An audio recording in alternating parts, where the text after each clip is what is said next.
Si on parle en chiffres, mine de rien, globalement, c'est censé générer 20% de ton CA total, minimum. Pour certains shops, personnellement, j'ai atteint des 30%. Un shop qui fait 3,5 millions par mois n'a pas la même stratégie de campagne qu'un shop qui fait 200 000 par mois. Un shop qui a 3,5 millions demande beaucoup plus de campagne. On n'oublie pas que 80% du trafic, même plus généralement, vient du mobile. Très important d'avoir la pop-up qui est bien dans le bon format pour le téléphone. On va l'engager humainement et ça va souvent plus attirer son œil. Personnellement, je sais que les KPI niveau click rate, ça fait souvent 1x2 sur ce genre de campagne. Si tu envoies un mail par jour, donc 7 mails à la semaine, chez tout le monde, c'est trop spammy. Les gens commencent à en avoir marre, ils se désabonnent, ils passent en spam. Bienvenue dans cette vidéo. On a l'habitude de parler d'acquisition habituellement ici, mais là on va parler de la face cachée de l'iceberg, c'est-à-dire le back-end, la LTV. J'ai pas les connaissances et les compétences pour vous en parler profondément. C'est pour ça que j'ai fait appel à Jérémy. Jérémy, merci d'être là. Bah écoute, merci de ton invitation, Kael, ça me fait super plaisir. Et je serais content de justement partager ma connaissance sur cette fameuse partie cachée de l'iceberg. Exactement. Et l'idée, c'est voilà, c'est de dig, de comprendre le système derrière les shops après l'achat, qui pour certains shops est vital et fait la différence. Donc, je te propose déjà de te présenter pour, les personnes qui ne te connaissent pas encore? Carrément, carrément. Bah, du coup, voilà, donc moi je m'appelle Jérémy, ça fait maintenant un peu plus de 2 ans que je fais de l'email marketing. Moi je bosse à deux avec mon petit ref, on est à deux. Mon petit ref qui a fait des études dans tout ce qui est design, etc., UI, UX, donc qui a un petit peu cette patte artistique, je dirais. Et voilà, donc on a la chance de s'occuper de beaucoup de gros shops en France. On a un scope de clients qui est très large, mais on s'occupe de personnes qui vont même faire des 3,5 millions months sur tous les marchés, que ce soit US, France, Espagne, Netherlands, enfin voilà, on attaque tous les marchés. Et donc du coup, on a la chance d'avoir ce recul sur les différentes niches, sur les différents marchés, et avoir pas mal de data pour mettre en avant notre expertise. Carrément, carrément et en fait, moi, c'était vraiment une partie que je sous-estimais, la partie, back-end mailing. Moi qui étais vraiment focus sur l'acquisition, qui est pour moi, voilà, la partie à ne pas négliger. Mais c'est vrai qu'on a finalement commencé à travailler ensemble, sur, 2 clients, 3 clients. En fait, on a eu de plus en plus de projets en commun, qu'on a bah, les projets que j'ai le plus scalés et c'est là que j'ai commencé à comprendre que c'était sérieux et je me suis vraiment senti soutenu dans le scaling. J'étais plus tout seul, en cold, je sentais qu'il y avait des choses qui se passaient derrière. T'étais épaulé. J'étais épaulé Mmh. exactement et en creusant, bah, on a fini par pas mal échanger et j'ai compris un peu la valeur de ce qui se passe, derrière et c'est très complémentaire finalement. On a pas mal de sujets en commun, que ce soit le marketing, le Copy. copywriting exactement et du coup finalement maintenant, sur les shops en commun, on échange beaucoup et on partage pas mal de points en commun. Est-ce qu'on pourrait introduire, l'email marketing? Donc, il y a 2 grandes parties finalement, ça va être vraiment les campagnes et les flows.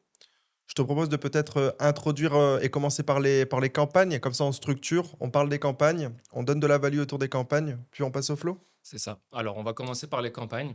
Du coup, les campagnes, qu'est-ce que c'est? Donc, les gens appellent ça aussi aux US des newsletters. C'est deux termes différents, c'est la même chose. Il y a différents types de campagnes. Il y a les campagnes promotionnelles, où on va les push plutôt tout ce qui est code promo, tout ce qui est vente flash, tout ce qui est Black Friday, etc., etc. Il y a les campagnes éducationnelles, où on va plutôt du coup éduquer le client à comment utiliser le produit, du how to use en fait. Et on aura les campagnes un peu engageantes. Donc là, ça va plus être voilà, des jeux concours pour essayer de récupérer du contenu, des choses comme ça. En tout cas, faire en sorte que le client soit engagé avec nous dans le mail, réponde aux mails, etc., etc. Donc ça, c'est les 3 gros types de campagnes. Les campagnes vont être là pour vraiment booster le chiffre d'affaires. Voilà, le but des campagnes, c'est on en envoie 2, 3 par semaine, voire plus sur certains shops. Il faut bien savoir que forcément, un shop qui fait 3,5 millions par mois n'a pas la même stratégie de campagne qu'un shop qui fait 200 000 par mois. Un shop qui a 3,5 millions demande beaucoup plus de campagnes, puisque forcément, il y a une base mail qui est beaucoup plus conséquente. Il y a Mmh. plus de reach, il va falloir plus segmenter, mais plus envoyer. Un shop à 200 000, 2, 3 campagnes par semaine, c'est extrêmement Et suffisant. justement, j'ai envie de rebondir sur ça. C'est la norme, hein, c'est ce qu'on voit, partout. Est-ce que tu peux développer, pourquoi 2 ou 3 campagnes et pourquoi pas, 7 en soi? Si ça fait du CA, c'est pourquoi c'est ça le sweet spot, 2 3 campagnes? Alors, le sweet spot de 2, 3 campagnes, pourquoi? Parce que selon mon expérience, quand tu commences à en envoyer plus sur une base mail qui est petite, et que donc du coup tu vas devoir segmenter, tu peux pas envoyer tout le temps des mails à tout le monde.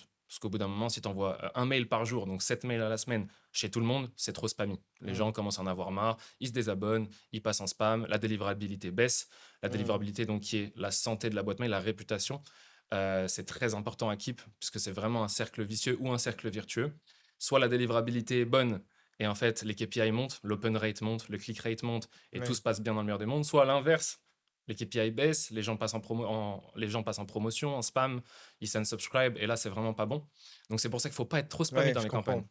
En fait, il y a vraiment un enjeu technique où on a un click rate, un open rate qui découle la santé d'une boîte mail qui est la délivrabilité. Et en fait, si on spam trop, finalement, la santé baisse, les KPI baissent et c'est un cercle vicieux. Donc, Exactement. il faut envoyer le plus possible à condition d'avoir une santé de boîte mail qui est cohérente. Exactement, exactement. Et en soi, on pourrait envoyer un mail par jour, même à des petites brands, mais du coup, on devrait segmenter sur des tout petits segments, et forcément, over-segmenter dit générer moins d'argent. Le but quand même du mail, à la finalité, c'est de faire des sous.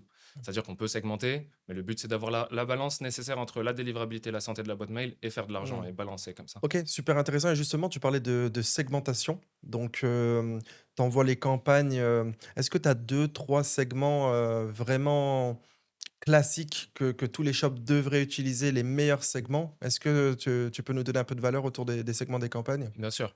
Alors le segment, on va dire classique principal, c'est le engaged. Le engaged, c'est-à-dire que tu peux faire un engaged 30 days, donc 30 jours, 60 jours, 90 jours, 120 jours.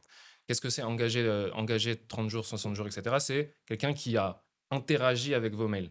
Donc quelqu'un qui a soit ouvert un mail durant les derniers 30 jours, quelqu'un qui a soit cliqué sur un mail durant les derniers 30 jours, et puis après, il y a forcément des petits filtres à rajouter pour ne pas envoyer à quelqu'un qui spam, à quelqu'un qui bounce. Donc bounce, c'est-à-dire un mail qui n'atteint Mmh. pas sa cible, donc qui est un mauvais mail. Mais voilà, le principal, c'est d'attaquer quelqu'un qui est engagé avec nos mails sous X jours. OK. Donc ça, c'en est un. Un autre segment qui peut être assez important, ce serait, moi j'aime bien utiliser le mot de master list. Donc la master list, ça va être vraiment un segment beaucoup plus broad, beaucoup plus général, où là, on va vraiment utiliser ce segment quand on veut chiffrer.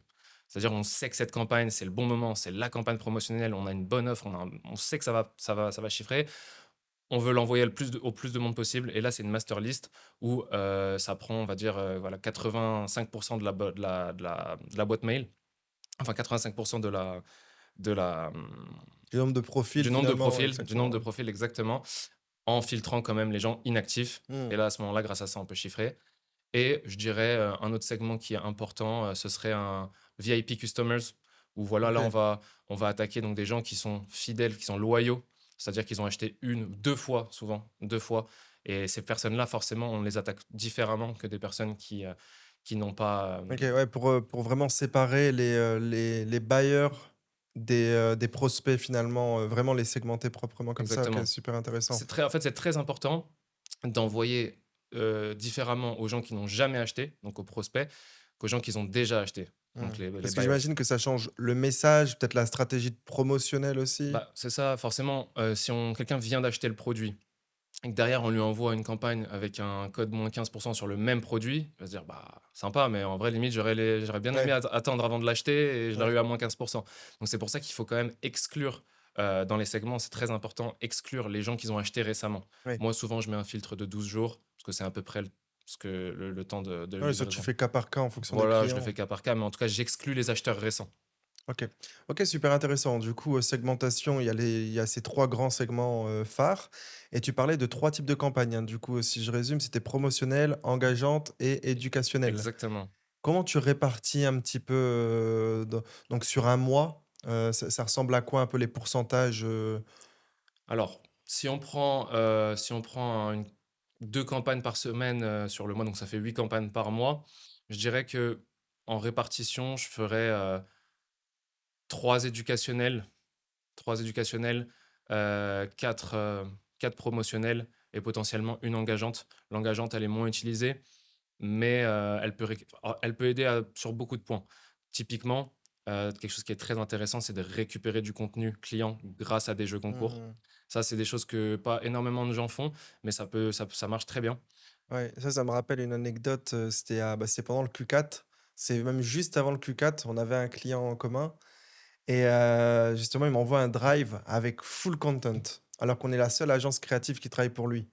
Et je me suis dit: «Mais il a chopé d'où tout ce content?» En plus, il était organique, vraiment utilisable en ads. Et bah, justement, il m'a expliqué qu'en fait, ça venait d'une campagne, avec avec les clients les plus engagés. Et en fait, c'est du contenu de clients qui ont acheté, qui connaissent le produit. Et finalement, c'est extrêmement puissant en ads. Et nous, on a édité tout ce contenu, on l'a ajouté en B-roll dans des créatives. Et c'est une des raisons aussi pour laquelle on a pété, pendant le Q4, en créative, c'est qu'on avait une mare de contenu, parce qu'on a mis nos process dans l'agence créative. Mais en plus de ça, il y avait le contenu sur ce shop, en tout cas, qui était quand même massif, hein. On parlait quand même de centaines, 150 B-roll de tête, et ça fait vraiment la différence. Ça fait la diff et on n'a même pas parlé du fameux questionnaire post-achat et Ouais, bah, ça, ouais. post-livraison. Donc le post-achat, le post-livraison et le qui peut aussi, être lié au boost Trustpilot où, bah, en fait, on va mettre en place dans le flow post-achat, soit directement après l'achat, un tally ou un forms Mmh. qui permet de récupérer du contenu, enfin récupérer déjà des pourquoi vous avez acheté, pourquoi vous n'avez pas acheté, depuis, enfin, depuis quelle plateforme avez-vous entendu parler de notre marque, etc., etc. Et après, carrément, le questionnaire post-livraison, donc quand la personne a reçu le Ouais, produit, pour justement récupérer du contenu tout en faisant en sorte de pouvoir booster le Trustpilot aussi. 100. Et du coup, Mais ça ça, tu t'aide le en vois bien, de toute créatif. façon, moi, dès qu'on a un client en commun, le premier réflexe que je demande, c'est envoyer le questionnaire post-achat. En plus, souvent, c'est questionnaire post-achat et Trustpilot, les 2 vont de pair. Et nous, en fait, dès que la campagne, elle part et qu'ensuite le flow est mis en place, le questionnaire, post-achat se remplit. Et nous, c'est vraiment une mine d'or d'insight. D'ailleurs, moi, ce que je vous conseille vraiment, sur le questionnaire post-achat, c'est de mettre des questions ouvertes. C'est vraiment ça qui va faire la différence, parce que vous allez pouvoir reprendre le verbatim des clients, comprendre leur language pattern. Et en fait, on ne vient pas juste valider ce qu'on connaît déjà, on découvre des nouvelles choses. Et grâce au mail, en fait, on peut vite récupérer des centaines et des centaines de lignes, enfin 100 lignes avec 6 questions, ça fait déjà 600 réponses. C'est une mine d'or en termes de data. Et on peut aussi récupérer ce qu'il y a sur le Trustpilot. Parce que finalement, Grave, souvent les 4 et 5 étoiles vont vers le Trustpilot. c'est ça. Et c'est de la bah, faut pas la négliger. En fait, il y en a qui a le Trustpilot pour la soci enfin pour la l'image de marque, et il y a le questionnaire post-achat pour la data. Mais non, le Trustpilot, c'est avant tout de la data, C'est des feedbacks. c'est des feedbacks. Et en plus, il y a les 4 et 5 étoiles, ils sont aussi extrêmement importants à regarder. Bah, Heu, ça rajoute de la en fait, ça rajoute ce qui est bien, c'est que non seulement tu récupères des insights sur les mauvaises notes, parce que 1, 2, 3 c'est ça, en fait, étoiles, c'est 2 salles différents, c'est 2 messages différents, et il y a du bon à chercher des 2 côtés. c'est ça, Parce que d'un côté, il y a des objections qu'on peut récupérer et casser. De l'autre côté, il y a les bénéfices qui font que les clients achètent, qu'il faut aussi, comprendre pour les mettre encore plus en avant. exactement. Et Tout est des bons insights en vrai, mmh. c'est ça. Non, mais c'est pour ça que les campagnes engageantes, je comprends mieux. En fait, c'est vraiment cette idée d'aller chercher du contenu, d'aller chercher un bon score Trustpilot, aller remplir un questionnaire post-achat. Exactement, C'est occasionnel, mais par contre, quand ça tombe, ça peut c'est être ça, game changer. exactement. Faut pas trop en faire, mais quand tu en fais, ça fait la différence et tu le ressens, au-delà des chiffres, OK. au-delà des chiffres. Et niveau des KPI, ça suit un petit peu en click rate, open rate, ça détruit pas la délivrabilité? Et ben, bizarrement, de mon expérience et de mon recul, ça marche très, très bien en KPI. Carrément, ça marche même mieux parfois qu'une campagne simple promotionnelle. Parce que, encore une fois, ça va être quelque chose de plus humanisé. Ça va être quelque chose où on va discuter directement avec le Mmh. client. On va lui dire, voilà, c'est le chef, enfin voilà, bonjour, je suis le fondateur de machin, ta, ta, ta, ta. Et en fait, on va l'engager humainement. Ça va souvent plus attirer son œil. Moi, personnellement, je sais que les KPI niveau click rate, ça fait souvent un fois 2 sur ce genre de OK. campagne. Ouais. Et maintenant, si on parle un peu performance pure et dure. Donc là, on a bien compris les types de campagnes. On a bien compris, le lien avec, avec la délivrabilité, la santé. Maintenant, si on parle purement performance, une campagne, c'est composé grossièrement, tu me corriges, d'un subject line qui va faire, cliquer sur le mail. Et ensuite, il va avoir le copywriting et le design du mail qui va générer le click rate, et à la fin, c'est le site qui va venir convertir. Donc, est-ce que déjà, dans un premier temps, sur la première étape, le subject line, ce qu'on voit dans notre, boîte mail, est-ce que tu aurais de la value? Est-ce que tu as repéré des patterns? Est-ce qu'il y a des codes à respecter, des choses à ne pas faire? Bien sûr. Voilà, de la value autour du subject line déjà dans un premier temps, l'open rate. Alors, du coup, donc comme tu le dis très bien, l'open rate est forcément lié à la première chose que le client voit, c'est-à-dire le subject line, donc l'objet et le preview text. Donc ces 2 choses-là qui sur Gmail, vous voyez le texte en gras et le texte en Dans une gris. créative, c'est un peu le hook. C'est le hook. C'est C'est littéralement ça, c'est ça. c'est le hook. Et donc là, alors il y a plusieurs règles avec le subject line. Déjà, il faut faire en sorte qu'il ne soit pas trop long. Parce qu'en fait, sur Gmail, généralement, la règle, c'est pas plus de 55 caractères.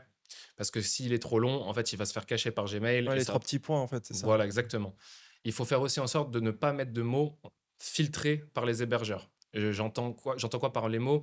Trop de promotion, cadeau, mettre trop de caps, donc mettre trop de majuscules, mettre même des emojis. Des fois, il faut faire attention avec trop d'emojis. Et ça, j'ai une question. Le but, c'est de pas les mettre du tout, de les exclure ou alors avec parcimonie entre les différentes campagnes? Moi, pour moi, de mon expérience, encore une fois, tu peux les mettre de temps en temps, mais il faut OK, vraiment faire attention et il faut éviter de trop en mettre parce que directement, ouais. ça affecte la Parce qu'en déli fait, le fait de les mettre, ça peut un peu booster, mais si tu vas un peu trop loin, tu finis en spam et ça détruit tout. Donc en fait, exactement. ça le risk reward, il est peut-être pas intéressant de les mettre. Il est voilà, c'est à moins que tu as vraiment the campagne, tu sais que celle-là, elle va chiffrer, tu as envie de Ouais, mettre un truc spécial, tu mets ton emoji, genre, typiquement, il y a différentes manières d'amener des promotions.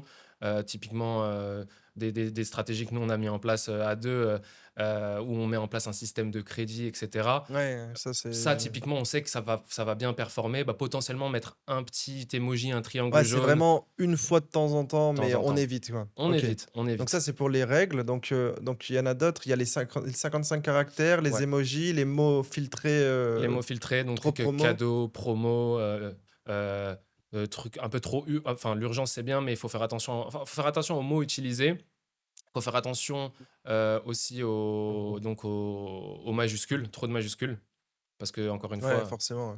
et en fait voilà, il faut rester, faut pas être trop agressif dans la manière de faire tes subject line.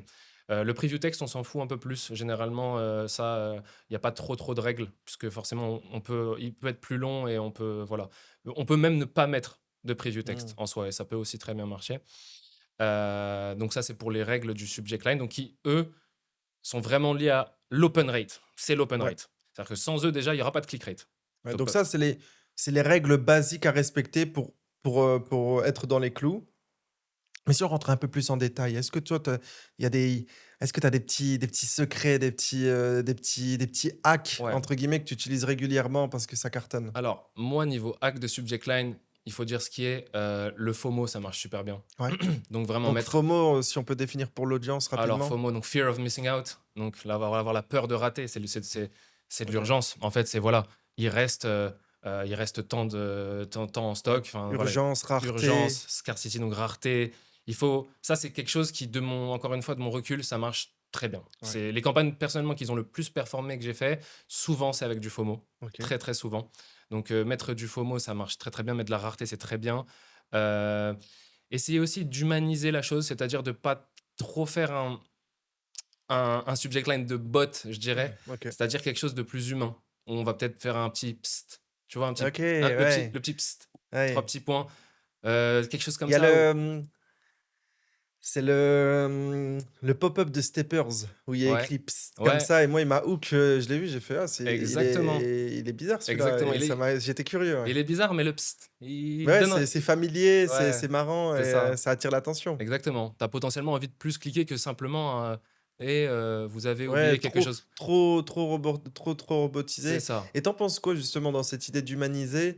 Je sais qu'il y a la possibilité de mettre le prénom en fait bah, partout en fait dans Ouais, les mails. ouais. Pour toi, c'est une bonne pratique? Alors clairement, ce qu'ils appellent sur Klaviyo le default sender name, celui-là, il peut s'ab tester.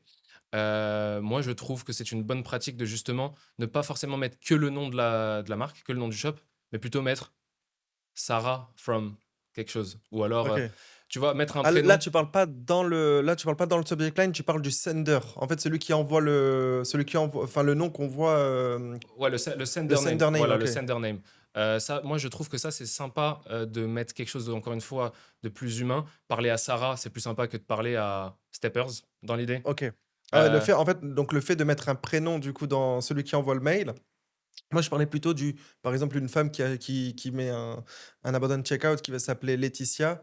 Mettre par ah, exemple, Laetitia, tu as oublié prénom dynamique, ton prénom dynamique, voilà, exactement. exactement. Ah oui, oui. Alors ça, oui, effectivement, encore une fois, ça, c'est quelque chose qui se fait très bien sur Klaviyo, typiquement sur des paniers abandonnés, sur des paiements abandonnés, donc En sur fait, ces les dès que tu captures le prénom, en dès fait, que tu hein. captures le prénom, encore une fois, mettez-vous à la place du client. Moi, demain, je vais chez Nike, j'ai fait un panier abandonné sur une chaussure, je vois sur le subject line: «Jérémy, Mmh. genre, Psst, Jérémy, tu oublié un truc». Bah, effectivement, peut-être que ça va plus m'attirer l'œil que juste: «Vous avez oublié quelque chose». Donc c'est intéressant de pouvoir mettre le prénom dynamique, ouais. Et la règle, j'imagine, c'est comme en créa, ça se teste et Ça se après le teste. but, c'est de faire une feedback loop, de refaire ce qui a marché précédemment, d'écarter ce qui marche pas trop et Exactement. C'est pour ça qu'en mail, c'est de l'A/B test constant. C'est comme ouais, en vrai, c'est comme les créas. C'est là où OK. on se rejoint beaucoup. Donc là, sur la pure perf du subject line, donc mettre un prénom, potentiellement à tester, dans celui qui envoie le mail, le default sender name. Tu nous as parlé d'urgence, de rareté, d'humaniser aussi, de pas être trop robotique et de potentiellement mettre le prénom personnalisé.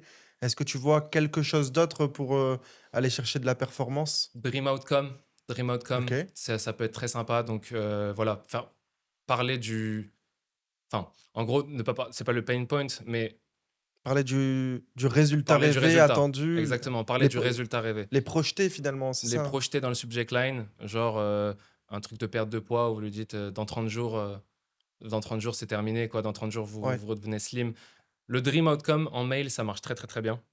Heu, Sincèrement aussi, mettre en avant le pain point, ouais, ça marche aussi très bien. ouais, agiter ça encore un peu plus, Voilà, on remue le couteau dans la plaie dans ce pain point en mode: «Vous avez pris trop de poids cet été, enfin, vous avez pris trop de poids cet hiver, pardon. ouais, Il est temps de» enfin, un truc comme ça. ouais. Ça marche très, très bien. Donc je dirais, ouais, FOMO, agiter le couteau dans la plaie sur les pain points et les dream outcomes, c'est les choses qui fonctionnent le mieux, Et qu'est-ce en que mail. tu t'en dis de la parce que finalement, il y a plein de points communs avec les créatives, on va y venir juste après, mais là, peut-être la saisonnalité, l'arrivée de l'été, par exemple, perdre du poids avant cet été, enfin peut-être, mettre la notion de temps et de période, dans les subject lines? Carrément, sur certains produits, parce qu'il y a des produits qui s'y prêtent plus que d'autres, Forcément. mais oui, si c'est un produit qui est clairement, porté sur la saison, carrément, ça, c'est quelque chose à OK. mettre en avant, encore une fois, en fait, il faut tester tous les angles et c'est d'ailleurs pour ça que, bah, quand je travaille avec quelqu'un et je sais que c'est un petit peu pareil de ton côté, mais je leur envoie un document onboarding à remplir avec toutes les infos nécessaires pour justement, viser dans le mille, que ça soit donc pour l'avatar, le persona, les angles marketing, les dream outcomes, les pain points, voilà, j'ai tout et comme ça, moi, derrière, je peux tester toutes Mmh. ces choses-là pour, Ouais, je connais bien ça, c'est mon champ lexical que j'utilise au quotidien, donc c'est excellent et justement, c'est un peu ce qu'on se disait.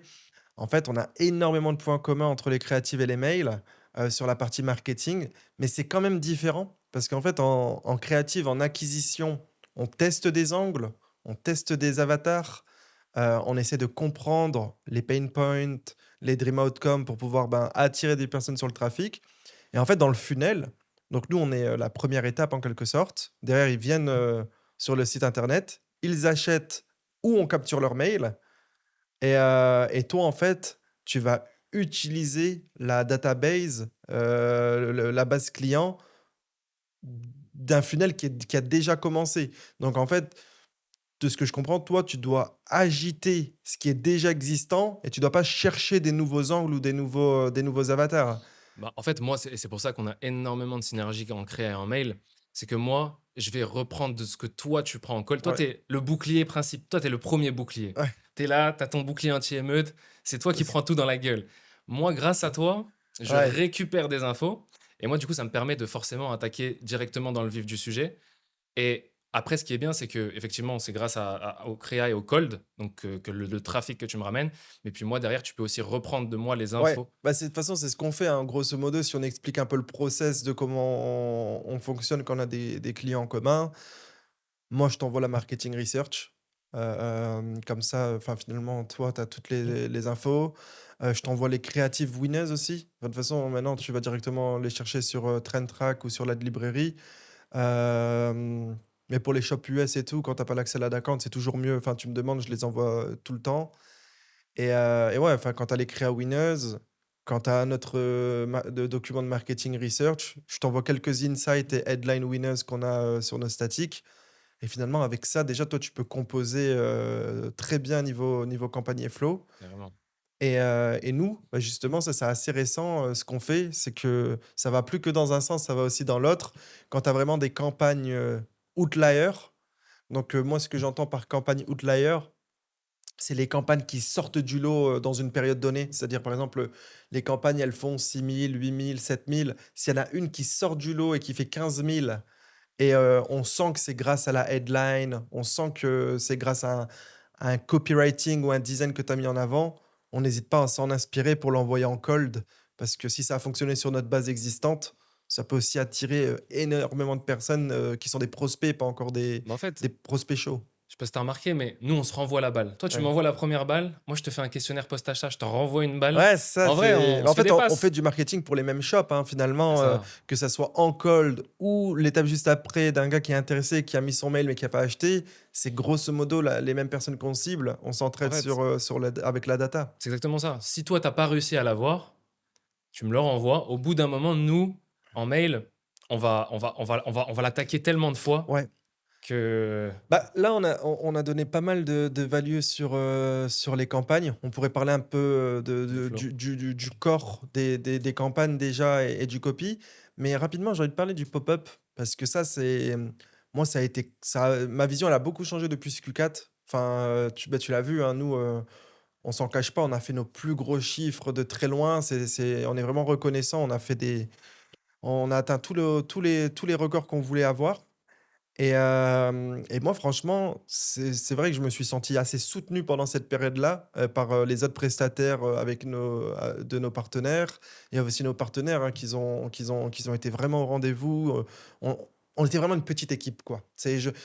Je me sentais pas seul à essayer d'envoyer des créatifs pour des clients. Non, j'avais vraiment l'impression qu'il y avait une petite équipe, de Navy Seals. Ça partait sur de la recherche produit, ça scalait les créatives, ça faisait des stratégies, mailing dans le back-end, il y avait du Google. Enfin, j'ai vraiment adoré moi, enfin ce novembre, décembre, janvier, c'était peut-être la meilleure période d'e-com de ma vie, c'était challengeant, mais c'était vraiment cool. C'est incroyable de travailler main dans la main avec une équipe comme ça. Ça Ouais. fait la diff. Carrément, bah, moi, j'ai adoré et en fait, le pop-up, ça m'a complètement changé ma vision parce que moi, je dois t'avouer qu'avant, j'aimais pas le pop-up. C'est-à-dire que pour moi, ça capturait des mails, mais d'un côté, ça pouvait peut-être baisser le taux de conversion. Enfin, j'étais assez frileux et finalement, du coup, bah, on en a pas mal discuté et tout, parce que, bah, tu sais, moi, tu sais très bien comment je suis, derrière les shops. Je mets mes yeux un peu partout, j'essaie de conseiller en 360. Et du coup, déjà, le premier truc qu'on a fait, c'est A/B tester le pop-up. Moi, je voulais A/B tester en cold. Est-ce que ça peut avoir de l'impact sur mon acquisition ou pas? Bah, franchement, on a vu que non. C'est-à-dire que, en fait, quand on met une behavior, donc quand le pop-up, Un moi, un pop-up comportement. qui pop à 5 secondes, j'aime pas. Honnêtement, je te le Ah dis, non. un pop-up à 5 secondes, j'aime pas. Et franchement, moi, j'ai trouvé un sweet spot. Enfin, c'est à 30 secondes, quoi. Enfin, c'est un peu ce que tu m'as conseillé. J'ai A/B testé. Et sur 5 000 ventes, on a vu, profit par visiteur, 0% de change. Enfin, en gros, ça n'avait aucun impact sur notre cold. Donc à partir de ce moment-là, je me suis dit: «Ça n'entache pas mon boulot d'acquisition», donc j'étais Mmh. content. Mmh. Et en fait, limite, le fait que j'ai vu ça, et que tu m'as expliqué ce qui se passait derrière, en fait, la machine, c'est là que j'ai compris la puissance. En fait, avant, c'était hit or miss. C'est-à-dire, on envoie une créative, le gars, il était visiteur. Si après 1 minute, il avait pas acheté, c'était, du coût marketing qui partait dans le vide. Mmh. Allez, c'était un peu de l'éducation et une autre créative allait peut-être convertir plus tard. Mais maintenant, ce que j'adore, c'est que les clients chauds, ils ont 30 secondes. Il faut bien comprendre que 30 secondes, c'est une éternité en e-commerce, hein. Enfin, 30 secondes avec l'attention de nos jours, c'est énorme. Clairement. C'est-à-dire, ils ont 30-40 secondes pour acheter. Donc, leur parcours client n'est pas perturbé. Mmh. Et en vrai, si le client il n'achète pas directement, au bout de 30-40 secondes, on commence à se dire: «Est-ce qu'il va pas partir sans acheter?» Et en fait, on paye pour des visiteurs et ils se barrent sans rien nous donner.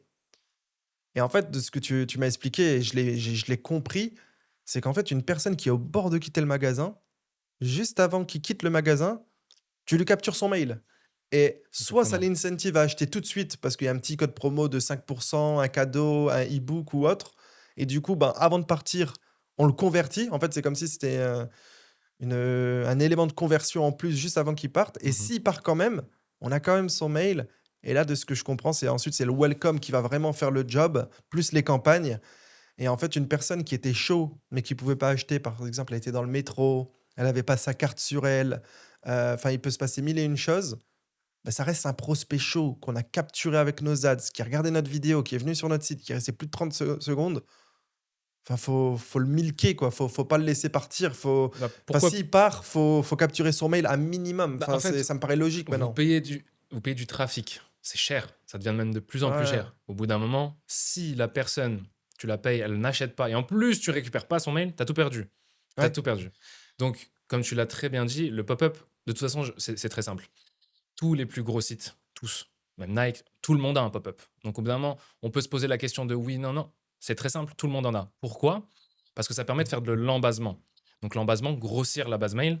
Au plus la base mail est grosse, au plus nous derrière on va avoir du reach, au plus on récupère des hot leads, des leads chauds, au plus on va pouvoir faire du clean sur les cold, donc sur les anciens prospects. Et en fait, ça nous permet de constamment avoir des prospects à attaquer, des leads à attaquer. Et c'est obligatoire parce que si vous n'avez pas la pop-up, la seule manière d'opt-in, donc la seule manière d'embaser, c'est soit sur le checkout, si vous avez la ligne, le checkout, ou soit sur le footer de votre site, tout en bas. Mais à ce rythme-là, c'est beaucoup trop lent. ouais et en plus le checkout, il y a les abandon checkout, mais il y a beaucoup d'acheteurs dans le checkout, et en fait, tu captures pas 90 des visiteurs, comme tu pourrais le faire avec un Avec un enfin, c'est ça, ouais, c'est ça, un pop-up optimisé, quand tu as le bon targeting, tu as le bon behavior, donc tu as le bon comportement, le bon ciblage, il ne cause pas de souci. Maintenant, il faut aussi l'adapter en fonction de là où vous redirigez vos ads. Par exemple, si vous redirigez vers une listicle et pas sur une page prod, eh ben forcément, on mmh. va avoir tendance à exclure la pop-up de la listicle parce que c'est quelque chose de assez long à lire. Maintenant, si vous redirigez directement vers une page prod, on va voir où est le CTA pour faire en sorte de ne pas faire apparaître la pop-up avant le CTA. Il y a plein de choses à prendre en compte, mais effectivement, une bonne pratique. Ouais, c'est vrai, il y a ah, c'est OK, OK, je comprends, parce que j'avais pas cette dimension. En fonction de la taille de la page produit, tu changes le pourcentage, tu exclus les listicles. Ouais, ça fait sens, ça fait En fait, il y sens. a plein de manières de configurer une pop-up OK. pour qu'elle ne touche pas à votre conversion. Ou alors tellement peu que ça ne matter pas parce que derrière, ce qu'on va faire en Ouais mail, et c'est voilà. ça. Il y a une contrepartie aussi. Ah ouais. Enfin, c'est pas comme si, c'était un élément à ajouter pour rien. Parce qu'en fait, ce qui découle finalement du pop-up, c'est le welcome en fait, hein. C'est ça, c'est le flow qui va directement mais justement, parlons maintenant des flows. Donc on a donné pas mal de value sur, les campagnes, on a parlé du pop-up et là vient les flows. Ouais. Donc, est-ce que tu peux nous donner les 3 plus grands flows et déjà peut-être commencer par le welcome vu qu'on enchaîne avec le pop-up? Alors, bah, du coup, le welcome, le flow de bienvenue, qui est forcément lié au welcome. Pourquoi? Parce qu'en fait, le welcome, la pop-up, quand quelqu'un va rentrer son mail et cliquer sur le CTA, ça va le rentrer dans une liste qu'on a créée au préalable, qui sera exactement la même liste du déclencheur du welcome. Donc, pour déclencher le welcome flow, il faut que la personne arrive dans cette liste via le pop-up. Donc, forcément, le welcome et le pop-up sont extrêmement reliés. Donc c'est le flow de bienvenue. Voilà, on souhaite bienvenue au client. Souvent, forcément, l'incentive qu'on offre sur la pop-up, bah, on va l'offrir sur le E1 du welcome, donc un 5%, un cadeau mystère, ce que vous voulez.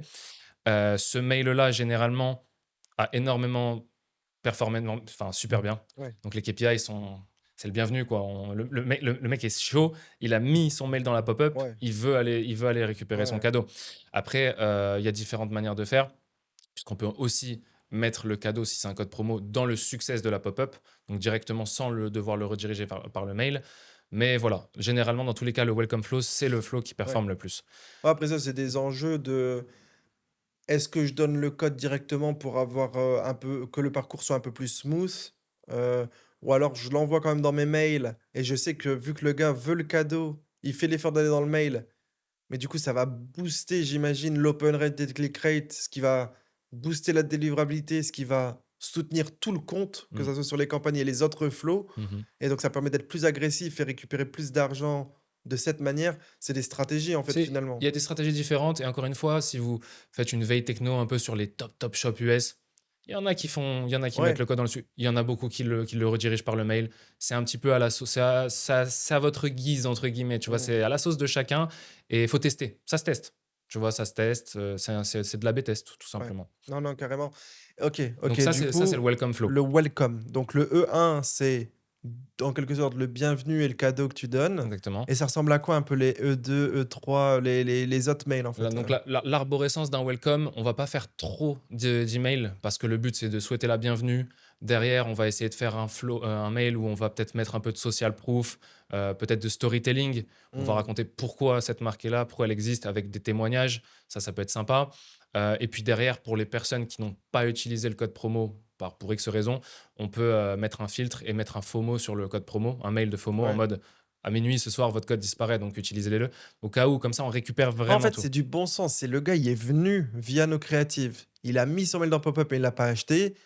C'est qu'il y a un élément bloquant. C'est Si ça. c'est le prix, de temps en temps, tu envoies un flow ou une campagne promo.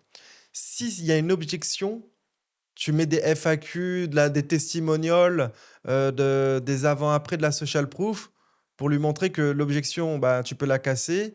Si c'est un problème de trust, bah, il y a tous les mêmes éléments, social proof, etc., qui vont venir ben, réassurer pour acheter. En fait, ouais, c'est vraiment, c'est la dernière étape. En fait, et si le gars, c'était pas le bon moment pour lui pour acheter, bah, tu interviens 2 heures, un jour, 2 jours plus tard pour qu'il soit plus à l'aise à acheter à ce moment-là. Il y a vraiment ce truc de, c'est la dernière step avant la conversion, en C'est fait. ça. Et en fait, il faut pas oublier que les gens n'achètent pas forcément directement. Quand bien même ils cliquent sur ton mail, ils voient la promo, ils cliquent. C'est pas obligé qu'ils sortent la carte au même moment. Il peut peut-être se dire: «Ah bah, j'ai eu un mail promo». Moi, ça m'est même arrivé à moi d'avoir des promos chez Nike où je me dis: «Ah tiens, cette paire, elle est à moins 30, bah, je l'achèterai demain». Ça arrive à tout le monde, tu vois? Ouais. Donc faut pas non plus s'attendre toujours à l'instant T d'avoir, une conversion sur le jour même tout le temps. C'est comme tout. Mais effectivement, le mail, c'est la dernière step avant, Ouais, ça permet d'être top of mind. La personne te voit en mail, il voit un petit code promo, il revient 2 jours plus tard, il voit enfin, il scrolle, il voit une créative qui lui parle à fond. Il dit: «Ah, j'avais un code promo, je vais aller allez, j'achète maintenant», quoi. C'est exactement. un écosystème entre les créatives, le mail et tout ce qui s'ensuit, quoi. C'est ça, c'est pour ça que le mail est un levier extrêmement important en e-com et des fois sous-estimé même, des fois sous-estimé parce que si on parle en chiffres, mine de rien, globalement, c'est censé générer 20 de ton CA total Mmh. minimum. Pour certains shops, personnellement, j'ai atteint des 30. Donc c'est entre 20, 25, 30. C'est vraiment pas négligeable. Quand tu fais 20 grâce à 20 de Ouais, CA en plus grâce à un levier, ça veut dire que ton concurrent, le même que toi, qui n'a ouais, pas de mail, ferait 20 de CA en moins. C'est beaucoup ouais, d'argent sur sur le la coût table. d'acquisition et tout, ça change tout. Et du coup, dans les flows là, si on donne un top 3, le Ouais. welcome, tu le mets dans le top 3? Alors forcément, welcome dans le top 3 obligatoire. OK. Le top 3 pour moi, ce serait très simple, ce serait le welcome, l'abandon de paiement, donc l'abandon checkout et l'abandon de panier, on va dire. Donc l'abandon de paiement, pourquoi en second et pas l'abandon de panier? Ça, c'est un truc qui est les gens ont du mal un petit peu à capter, mais en fait, en mail, forcément, quelqu'un qui va jusqu'au checkout, est plus chaud et plus apte à acheter que quelqu'un qui va jusque simplement au panier. Ouais, c'est pas logique, quoi. C'est Voilà. il y a une étape de plus, ouais. Il y a l'étape de plus. Donc, c'est un flow qui performe plus, l'abandon checkout, donc l'abandon de paiement, plutôt que l'abandon de panier. Et en plus, j'imagine que en plus d'être plus chaud, il y a aussi plus de monde. Parce que pour abandonner au panier, il faut quand même le mail, donc il faut qu'il rentre dans le pop-up et qu'il s'arrête au panier. Exactement. Alors que abandon checkout, il peut avoir rentré son mail et dans le pop-up Et dans et le aussi dans le checkout. checkout. Ça veut dire il y a Exactement. peut-être plus de monde que, C'est le ça. abandon de Il y a panier. plus de monde et ils sont plus chauds. Ouais, Donc, globalement, ils performent plus que l'abandon de panier, mais l'un n'empêche pas l'autre. Les 2 sont en synergie parce que en fait, grâce au filtre, on va exclure quelqu'un qui allait jusqu'au checkout, on va pas lui envoyer l'abandon de panier et vice versa, forcément, quelqu'un qui allait que jusqu'au ah ouais, panier, et on en va plus, pas ce lui qui est envoyer. intéressant, mine de rien, dans l'abandon carte quand même, c'est que si la personne enfin ça je tente, hein, Ouais, c'est si dans le pop-up, on connaît pas encore exactement ce que veut la personne, alors que s'il va jusqu'aux cartes en ayant mis son mail dans le pop-up, tu sais ce qu'il y a dans son carte et peut-être que tu peux personnaliser le mail avec le rediriger vers le cart ou le checkout avec les items qu'il y a ajoutés et du coup, ça rajoute une dimension un peu plus personnalisée. exactement. Ce qui est bien avec l'abandon de panier et l'abandon de paiement, c'est qu'en fait, tu peux rajouter des objets dynamiques, des éléments Ah dynamiques. OK, Donc, ouais. en fait, ça va rajouter l'item qu'il a mis dans son panier. Mmh. Donc, la première chose que ça va lui faire apparaître dans le mail, c'est son objet. C'est: «Hey, t'as Ouais. oublié ton truc là, dans 24 heures, il disparaît». Et là, si tu lui fais apparaître son truc et Ah ça, là, là tu parles d'urgence en fait, c'est ça, hein, c'est les c'est ps ça, les c'est les c'est un hook, un FOMO, ton produit, prends-le. Sinon, tu l'auras plus, tu vois? ouais, Et du coup, non, non, c'est exactement c'est pour ça aussi que ces flows-là performent bien parce que ça permet d'ajouter les éléments dynamiques via Klaviyo, OK. qui te permet de faire ça, ouais. Et entre le abandon cart et le abandon checkout, il y a une différence un peu de copie ou de visuel? Parce que c'est extrêmement similaire, il y a qu'une étape qui change.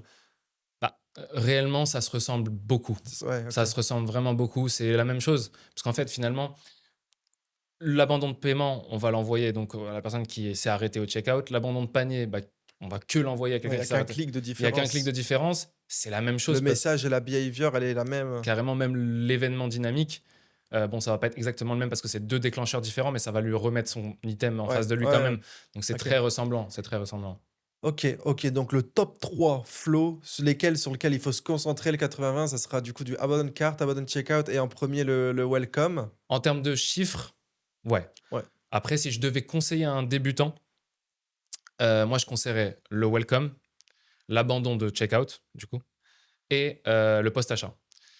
OK, ouais. Parce Ah que oui, OK, OK, je comprends. En fait, post-achat, tu ne le mets pas dans le top 3 en termes de génération de cash, c'est ça. mais par contre, il y a son importance côté, bah, développe, mais SAV, j'imagine, Alors en fait, c'est ça. Le post-achat, il va pas être là pour voilà, faire le plus gros, ça va pas être celui qui chiffre le plus, mais ça va être celui qui solidifie le plus le back-end dans le sens où il va rassurer le client, il va montrer, au client le parcours donc de son colis.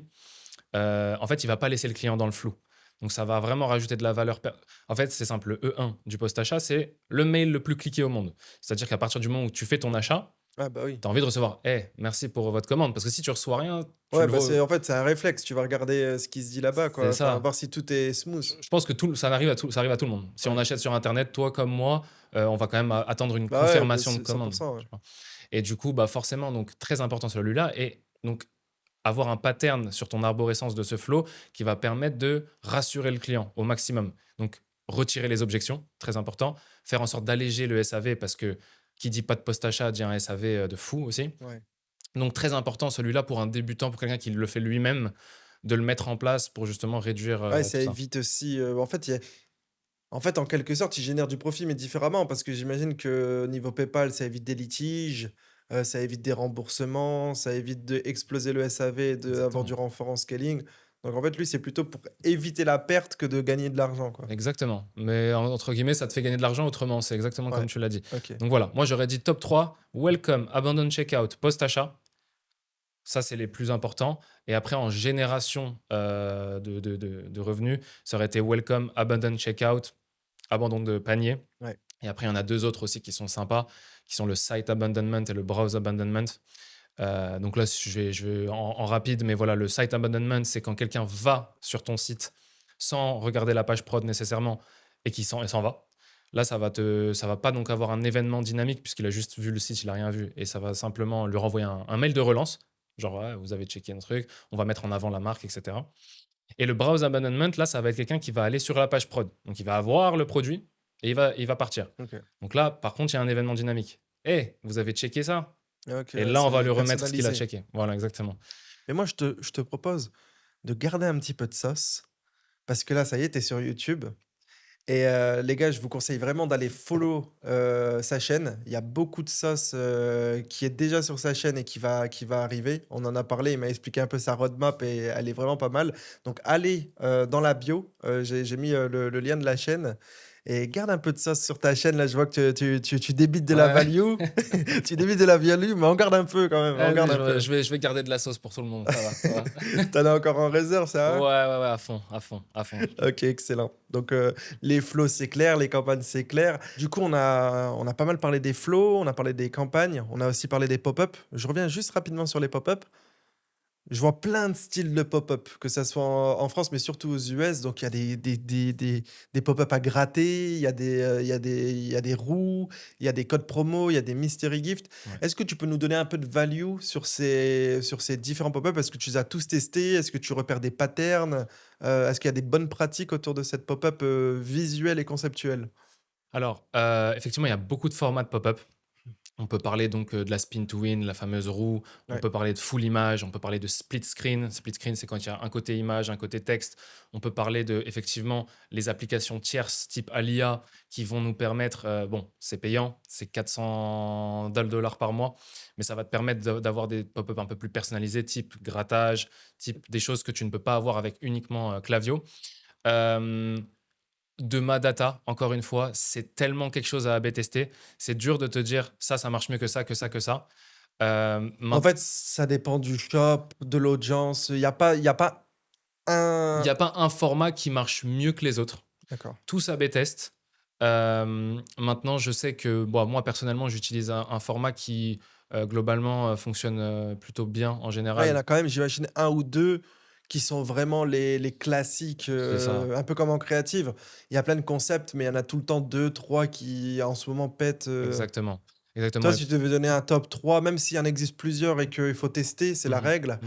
Mais si tu devais donner un petit top 2, top 3 pour commencer déjà, à tester des choses cohérentes? Alors, moi, le top 3, ce serait une spin to win, tout C'est les simplement. roues, hein, c'est ça C'est là? ça, OK. c'est la roue où tu mets, 5, 10, 15 cadeaux Ouais, mystères et puis tu peux faire en sorte de bien sûr choisir, ouais. Mais où la ça, roue aux a été US, j'en vois tellement de beaucoup, je fais ma veille à chaque shop, je commence à scroller, une il y en roue, a c'est beaucoup, là, il y en a beaucoup. moi, je l'appelle la roue de la fortune, celle-là. Ouais, c'est C'est, sur les shops US, il y en a au moins, enfin, sur 100, j'en vois au moins 50, ben moi, 60. c'est de là que je me suis inspiré aussi. Tu t'inspires beaucoup des Je US, m'inspire beaucoup des US, je m'inspire beaucoup des shops là-bas et de la manière de faire de là-bas et effectivement, j'ai vu que la roue, c'est quelque chose qui fonctionnait Ouais, très, c'est très j'en vois bien tout le sur des temps, ouais. gros shops, donc je l'utilise et effectivement, c'est bon retour, ça fonctionne très bien. Donc celle-là, moi, j'aime bien. Le split screen, c'est le classique, mais quand il est bien fait, il marche très bien. Donc tout simplement mettre une bonne image, du produit, en action avec un texte pas trop long, pas trop court, impactant, ton hook et ton CTA. Ça, c'est simple, mais ça fonctionne très bien. Faire attention à que ce soit bien responsive PC, mais surtout mobile. On n'oublie pas que 80% du trafic, même plus généralement, vient du mobile. Donc très important d'avoir la pop-up qui est bien dans le bon Ouais, format pour le OK, téléphone. ouais. C'est en plus, Et on les craft sur, PC, on a la vue PC, des fois, on oublie que bah, c'est que ça. tout se joue sur le En fait, mobile, des ouais. fois, tu la vois en PC, tu te dis: «Waouh, elle est belle et tout». Mais sauf que tu la regardes sur téléphone et elle est Ouais. dégueulasse. Et le truc, c'est que c'est pas possible. Ouais, faut la C'est bulle déjà, en fait, faut pour mobile de base, faut la build pour mobile avant même PC. Même si ouais. le PC, c'est beau, c'est le mobile là où ça compte le plus. Et 3 format, moi, quelque chose qui fonctionne bien, c'est le timer, mine de rien. OK, C'est-à-dire que mettre en fait, un petit timer, c'est de la FOMO, c'est pop-up un peu ouais. fear of missing out. Tu mets un petit timer d'1 ou 2 minutes, allez, 1 minute et en fait, tu mets en avant la 20 promo. secondes. Tu as 20 secondes pour acheter, mon pote, sinon tu es raide, tu es cuit. Non, non, non, mais du coup, ça marche, voilà, ça marche bien et puis après, il y a plein d'autres OK, choses. et selon toi, de ton expérience, c'est mieux si quelqu'un veut faire des big swings, vite trouver un pop-up ultra solide, est-ce que tu le conseilles de d'abord A/B tester ses concepts, un peu ce qu'on est en train d'évoquer, ou alors son copywriting, ou alors, le cadeau, 10%, 5%, un e-book? C'est quoi qui a le plus d'impact selon toi? Concept, copywriting ou, incentive? Alors, pour moi, le copywriting, je le mettrais dans le concept, je les rejoindrais. Par contre, je rajouterais le plus important, c'est le comportement, donc le behavior Ah de OK, quand elle apparaît. Le concept en général dans sa globalité, c'est-à-dire le ouais. format plus le copywriting. Parce qu'en vrai, les 2 vont un peu Ouais, ensemble en fait, dans selon le l'idée. concept, ça change le copy et C'est c'est ça, OK. c'est ça. Mais c'est Donc behavior en premier. Donc la behavior, pour rappeler un petit peu, c'est à quel moment il pop, en secondes ou en scrolling? exactement. Est-ce Hem, que vous voulez qu'il apparaisse en 30 secondes? Est-ce que vous voulez qu'il apparaisse au bout de 50% de scrolling? Est-ce que vous voulez qu'il apparaisse avec les 2 métriques en même temps, donc uniquement si c'est 30 secondes et qu'il a scroll 60%? Est-ce que vous voulez qu'il apparaisse quand la personne essaie d'exit la page? Donc quand la personne va sur la croix rouge pour essayer de partir. Ça, c'est le plus important parce que ça va être quelque chose qui va faire en sorte de soit être trop agressif, soit être arriver au moment parfait. Et puis après, derrière le format, donc dans sa globalité, tester donc le design de la pop-up avec le copywriting qui va en concordance.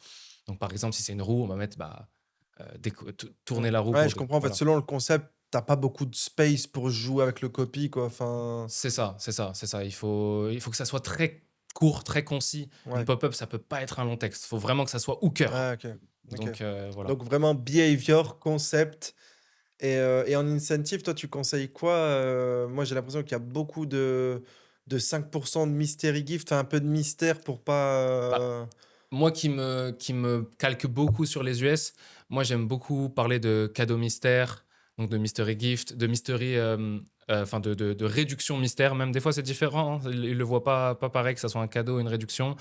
Heu, Parfois même de mettre une offre qui est déjà sur le site. Ça c'est un peu snaky, mais des fois ça marche bien. C'est-à-dire que vous avez un bundle ou quelque chose qui fait que le produit est à -50, et ben, en fait, vous pouvez mettre sur votre pub jusqu'à -50 sur le produit. La personne ah! est comme Ouais, j'ai elle déjà est vu ça. affolée J'ai déjà vu et ça, ça ouais. marche Souvent, bien. c'est des pop-up qui pop super vite, genre au bout de 3 secondes, et qui te dit, «Profitez de l'offre, enfin, profite d'une offre 1 plus 1», C'est ça, et en fait, il y a déjà l'offre 1 plus 1 sur le site, et c'est si ça. tu mets ton mail, bah, t'as ce que les enfin, t'as l'offre de base et si tu le mets pas, tu l'as quand C'est même? ça, c'est ça. C'est sur les vraiment les high prospects. Ceux-là, c'est Ouais. ceux qui sont vraiment archi qualifiés, qui sont déjà sur la page prod et tout. Mais effectivement, c'est cadeau mystère jusqu'à 20%. Ah Même ouais. si on va pas lui offrir 20% parce que ça commence à être beaucoup, mais le jusqu'à 20% ne veut pas dire 20%. Ça veut dire que ça peut être 5, ça peut être 10, ça peut être 15. Donc ça marche bien. Cadeau mystère, réduction mystère, jusqu'à 20%, heu, OK, ouais, ces donc ça choses-là. donc OK, behavior, concept et ensuite incentive, mais de toute façon l'incentive, on essaie tout le temps de lui donner le moins possible, hein. C'est C'est ça. c'est un peu ça le Dans secret, l'idée. hein, c'est jusqu'à moins 20 mais tu lui donnes mais c'est normal parce que tu peux pas donner, enfin, tu peux très difficilement donner 20 parce Ah que non, j'imagine, tu réfléchis à la marge du client et enfin, de toute exactement. façon, c'est lui qui va t'en parler si tu y penses pas, Bah, clairement. mais tu essaies tout le temps de donner soit un gift gratuit, soit 5 pour pas non plus trop impacter le cold, Exactement. même si ça apparaît après 30 secondes, bah, souvent, De toute façon, ça, c'est quelque chose qui est clairement dit dans ce fameux document d'onboarding où ouais, je OK. demande les Ouais, tu informations demandes au déjà, client. OK, ouais. Comme ça, il y a pas d'erreur. Mais effectivement, tu peux pas mettre un 20% sur un welcome, ça fait beaucoup. Mmh. Si on pouvait leur offrir 1%, ce serait cool, mais 1%, c'est bizarre. Donc Ouais, 5% parce qu'après, faut globalement, pas qu'ils se sentent lésés. Tu bah, c'est mets ça. enfin, moi, je rentre mon mail, je vois, Tu je reçois vois ton pourcent. je vois je vois 0,5, je lui dis: «Bon, Ah on va non. quitter ce site, hein». Ouais, C'est non, ouais, on non. n'ouvrira plus jamais de mail. Ouais, 5 c'est tu ni déçu ni, parce que 5 en vrai sur 50 € Non, 5%, tu les c'est deux prends. 50. Tu les apprécies en vrai. Non, non, tu Ah les non, apprécies. c'est Sincèrement, encore une fois, de mon recul, entre 5 ou 10%, pas grande ouais. diff sur les De KPI. toute façon, vu comment tu les amènes, tu leur dis jusqu'à moins 20 cas de mystère, réduction mystère, donc en fait, que tu leur donnes 10 ou 5 à condition qu'ils ne soient pas complètement déçus, C'est ça, c'est ça. c'est tu gagnes en marge, quoi. Exactement. Exactement. Et puis de toute façon, il y a toujours des déçus. On peut pas satisfaire tout le monde Mmh. non plus. Il y a toujours quelqu'un qui va pas apprécier, mais au bout d'un moment, c'est comme dans tout dans la vie, hein. Si on pouvait satisfaire 100% des gens tout le temps, ce Ouais serait et top, je mais préfère avoir, un déçu sur 50, mais avoir 49 qui prennent 5 au lieu de 10 parce que quand tu fais les maths, à la clairement, fin de donner 10 pour sauver une personne, bah, sur l'ensemble, c'est quand même négatif en termes de marge globale clairement. et moi, Jérémy, il y a un dernier point que j'ai envie d'aborder avec toi, c'est le design. Parce que franchement, avec nos clients, moi, tu m'as un peu embêté ce Q4. Pourquoi? Ouais, parce que un matin sur 2, je me réveille et on me dit, «Ah regarde les mails, niveau design, c'est vraiment pas déconnant, on devrait faire ça en statique» et moi, à chaque fois, j'ouvre, je vois des trucs de fou là avec Nano Banana, je enfin, c'est d'ailleurs, je t'ai demandé un peu ton SOP, enfin ta méthode de procédé parce que j'avoue que tu avais poussé le truc vraiment loin, un peu avant tout le monde, hein, c'était Q3, Q4, enfin, tu étais un peu en avance sur ça et j'avoue que c'était impressionnant. Nous, on n'avait pas encore ces skills à ce moment-là et enfin, c'était ultra réaliste, en fait, c'était trop puissant et du coup, toi, comment ça t'est venu ce truc-là de design? C'est quoi tes process un petit peu sur Nano Banana? D'où tu as sorti ça? Eh Et est-ce que ben, tu as de la value à nous donner un peu sur ça? Ouais. en fait, tout simplement, j'ai extrêmement suivi la veille technologique, des IA ces derniers mois et effectivement, donc on a vu il y a eu Xfield qui est apparu avec le Nano Banana 1 et puis derrière le Nano Banana 2. Moi, j'avais déjà commencé à utiliser Claude au préalable sur, tout ce qui est prompting et cetera, parce que j'avais déjà remarqué qu'il était meilleur que d'autres IA et en fait, j'ai commencé à me faire des prompts, heu, vraiment portés design pour les retranscrire sur le Ouais, Nano parce que moi, Banana. quand tu m'avais envoyé le process, j'avoue, j'étais un peu, j'avais l'impression que j'étais à l'âge de pierre. Tu me disais: «Ouais, il faut faire un fichier JSON avec, Claude». Tu l'envoies avec un exemple, avec tu l'envoies Nano Banana et tout. Mais, enfin, j'avais déjà vu ça sur Twitter, j'avais déjà essayé. Mais toi, la manière dont tu l'avais posé, en fait, c'était, ça rendait vraiment, vraiment bien, ouais. Bah, c'est ce qu'on essaie de faire, justement avec mon petit frère, de rajouter énormément de valeur perçue via le design. Parce que c'est quelque chose qui est important, mine de rien, surtout sur certaines niches, typiquement les niches féminines. Elles ont l'œil. Elles ont peut-être un œil un peu plus aguerri que nous, les hommes, où on s'en beurre.